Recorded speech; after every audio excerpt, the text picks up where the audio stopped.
আসছে শীতে, যদি বিকেলবেলা ঠান্ডা ঠান্ডা আবহাওয়ায় যদি গরম গরম এক বাটি হালিম হয়, আর কি লাগে বলেন তো দেখি। আর কার কার এরকম গরম গরম হালিম খেতে ভালো লাগে বেশি, কমেন্টসের মাধ্যমে জানিয়ে দিবেন। আর আমি তৈরি করে ফেললাম গরুর মাংস দিয়ে হালিমটা। আর এটা আমি রাঁধুনি হালিম মিক্স দিয়ে তৈরি করেছি। আপনারা চাইলে বাসায় উপকরণ রেডি করে তৈরি করতে পারেন। আর যে দেখতে কতটা লোভনীয় লাগছে, খেতেও দারুণ হয়েছে মাশাআল্লাহ। যেহেতু আমি গরুর মাংসটা দিয়ে তৈরি করেছি, চলুন রেসিপিটা একটু আপনাদের সাথে শেয়ার করি। এখানে আমি হালিম মিক্স নিয়েছি রাঁধুনি 1 বাটি, 2টা প্যাকেট আছে, একটা মশলার আর একটা হচ্ছে ডাল মিক্সড। এটা মিক্সডটা উপকরণ অনেকগুলো, তাই আমি রেডি মিক্সটা দিয়ে তৈরি করেছি। আর এখানে গরম পানি দিয়ে ডালের যে গুঁড়োগুলো ওইগুলো ভিজিয়ে রেখে দিব প্রায় 15 মিনিটের মতো। আপনারা চাইলে আরও বেশি সময় রাখতে পারেন। আর যে মশলাগুলো আমি ওগুলো কেটে একটা বাটি নিয়ে নিয়েছি, মশলাগুলোর সাথেও একটু পানি মিশিয়ে নিয়েছি, ওইটা এক সাইডে রেখে দিব। তাহলে পানি মিশিয়ে নিলে এটা অনেকটাই মানে বাটা মশলার মতো হয়ে যায়। আর বাকি উপকরণগুলো রেডি করে নিয়েছি এক টুকরো আদা। এই আদার টুকরোটাকে চিকন চিকন করে একদম লম্বা লম্বা করে কেটে নিয়েছি। আর দিয়ে দিব কাঁচামরিচ, ধনিয়া পাতা, এগুলো বাকি উপকরণগুলো রেডি করে নিব। এখানে কিছুটা কাঁচামরিচ লম্বা করে কেটে নিয়েছি, সেটা হালিম রান্নার ক্ষেত্রে দিয়ে দিব।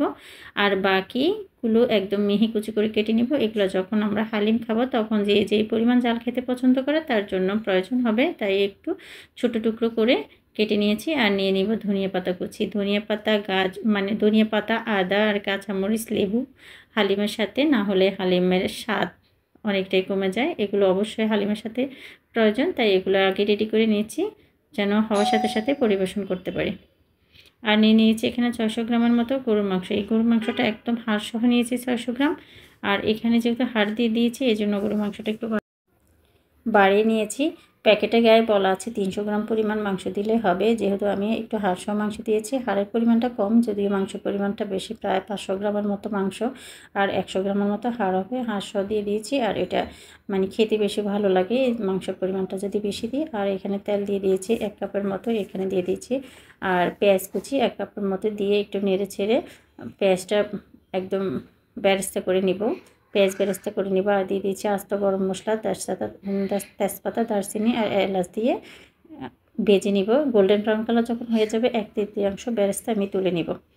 তুলে এগুলো এক সাইডে রেখে দিয়ে যে মশলাটা পানিতে ভিজিয়ে রেখেছি ওই মশলাটাকে দিয়ে, আর সামান্য আমার ঘরে কিছু বাটা মশলা আমি ব্যবহার করব, দিয়ে মশলাটাকে খুব ভালো করে কষিয়ে নিয়ে তারপর আমি মাংসটা ব্যবহার করব। এখন দিয়ে দিয়েছি সামান্য একটু হলুদ গুঁড়ো দিয়ে দিয়েছি। ভেজে মেখে রাখা মশলাগুলো যেন দেওয়ার সাথে সাথে তেল ছিটে না যায়, জন্য একটু হলুদ দিয়ে দিয়েছি আগে। আর পানিতে ভিজিয়ে রাখা মশলাটা দিয়ে আদা দিয়ে দিয়েছি, রসুন বাটা দিয়ে দিয়েছি 2 টেবিল চামচ, দিয়ে মশলাটাকে একটু নেড়ে ছেড়ে তেলের মতো একটু ভেজে নিয়ে তারপরে আমি মাংসটা যে রেখেছি পানি ঝরিয়ে ধুয়ে মশলাটা একটু ভালো করে একটু কষিয়ে নেব। দেখুন মশলাটা ভালো করে কষিয়ে নেওয়া হয়ে গেছে। এই পর্যায়ে আমি যে মাংসটা দিয়ে দিচ্ছি, মাংসটা দিয়ে কিছুক্ষণ ভালো করে কষিয়ে মাংসটা একদম ভালো করে কষিয়ে মাংসটা যে পানি উঠবে ওই পানিতে মাংসটা কষিয়ে ভালো করে তেলটা যখন ছেড়ে আসবে তখন এই মাংসটাকে কিন্তু আমি প্রেশার কুকারে সিদ্ধ করে নেব। পানি দিয়ে সিদ্ধ করব না, এটা প্রেশার কুকারে সিদ্ধ করলে মাংসটা একদমই নরম তুলতুলে হয়। আর হাড়ের মাংসটা অনেক রসালো হয়ে যায় আর তুলতুলে হয়ে যায়। এই জন্য আমি প্রেশার কুকারে চেষ্টা করি বেশিরভাগ মাংসটা রান্না করে নেওয়ার জন্য, তাহলে হালিমের সাথে দিলে হালিমও খেতে ভালো লাগে, মুখে দেওয়ার সাথে সাথেই মিশে যায়। এই জন্য ভালো করে প্রেশার কুকারে সিদ্ধ করে নিই। এখন দেখুন মাংসটাকে অনেকটাই তেল উঠে আসছে। এই পর্যায়ে আমি মাংসগুলোকে নামিয়ে প্রেশার কুকারে দিয়ে আর এইটাই ভালো করে সিদ্ধ করে নেব। সিদ্ধ হওয়া পর্যন্ত শীষ দিয়ে নেবেন। আমার প্রায় 4 শীষের মতো দিয়ে আমি মাংসটাকে ভালো করে সিদ্ধ করে নিয়েছি। এভাবে দিয়ে ঢাকনাটা আটকিয়ে আমি সিদ্ধ করা পর্যন্ত অপেক্ষা করব। দেখেন আমার মাংসগুলো সিদ্ধ হয়ে গেছে, একদমই রেডি। এখন আমি যে কড়াইতে রান্না করব ওই কড়াইতে আমি মাংসগুলিকে ঢেলে নেব। মাংসগুলো আমার ঢেলে নেওয়া হয়ে গেছে। এই পর্যায়ে যে মাংস মশলা পানি সহ রয়েছে, মাংসটা একদম পারফেক্টভাবে সিদ্ধ হয়ে গেছে। এখন আমি এটার মধ্যে যে ডালটা ভিজিয়ে রেখেছি ওই ডালগুলোকে দিয়ে, ডালটা ভিজিয়ে রাখার কারণ হচ্ছে ডালটা অনেকটাই সিদ্ধ হয়ে যায়। আর এখানে বিভিন্ন ধরনের ডাল থাকে, গম থাকে, এজন্য কিছু ডাল তাড়াতাড়ি সিদ্ধ হয়, কিছু ডাল একটু সময় নেয় সিদ্ধ হতে। যদিও ডালটা আধা ভাঙ্গা করা, তারপরে যে আধা ভাঙ্গা ডালটা যদি ভালো করে সিদ্ধ না হয় ওই হালিমটা খেতে ভালো লাগে না। এজন্য ডালটা ভালো করে সিদ্ধ করতে হয়। এজন্য আমি পানিতে ভিজিয়ে রেখেছি বেশিক্ষণ সময় ধরে। এখন মাংসের সাথে একটু কিছুক্ষণ নেড়ে চেড়ে কষিয়ে নিব। এই অবস্থায় কিন্তু নাড়ার উপরে রাখতে হবে যেন ডালটা পাতিলে লেগে না যায়। এই পর্যায়ে আমি পরিমাণ মতো পানি দিয়ে দিয়েছি।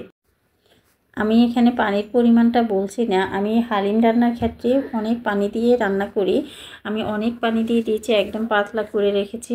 একদম এটা সময় নিয়ে, যত সময় নিয়ে হালিম রান্না করবেন তত হালিমটা খেতে ভালো হয়। দেখেন আমি মিডিয়াম টু লো হিটে রেখে নাড়ার উপরে রাখতে হবে, নাহলে কিন্তু তলানিতে যেন হালিমটা লেগে না যায়। লেগে গেলে কিন্তু ফ্লেভার আর স্বাদটা অনেকটাই কমে যায়।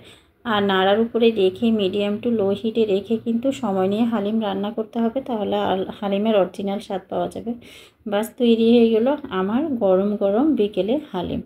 এই হালিমটা অসম্ভব মজা হয়েছে। যারা রান্না করেন নাই তারা এরকম প্যাকেট হালিম কিনে বাসায় তৈরি করে পরিবারের সবার সাথে শেয়ার করতে পারেন আর উপভোগ করতে পারেন ঠান্ডায় গরম গরম এক বাটি হালিম। আর হালিমটা দেখে মাশাল্লাহ দেখেন কালারটা কত সুন্দর এসেছে। এভাবে পারফেক্টভাবে হালিম তৈরি করে সবার মন জয় করে নিতে পারেন। আর আশা করছি রেসিপিটা সবার কাছে ভালো লেগেছে। যদি ভালো লাগে লাইক কমেন্ট শেয়ার করতে ভুলবেন না। পাশে থাকা বেল বাটনটি অন করে দেবেন। যারা এখনও সাবস্ক্রাইব করেনি প্লিজ চ্যানেলটিকে সাবস্ক্রাইব করে দেবেন। যারা অলরেডি সাবস্ক্রাইব করেছেন আর তাদেরকে অসংখ্য অসংখ্য ধন্যবাদ জানিয়ে শেষ করলাম আমার আজকের এই সহজ আয়োজন। আর আবার দেখাবো অন্য কোনো দিন অন্য কোনো মজাদার রেসিপি নিয়ে। আল্লাহ হাফেজ।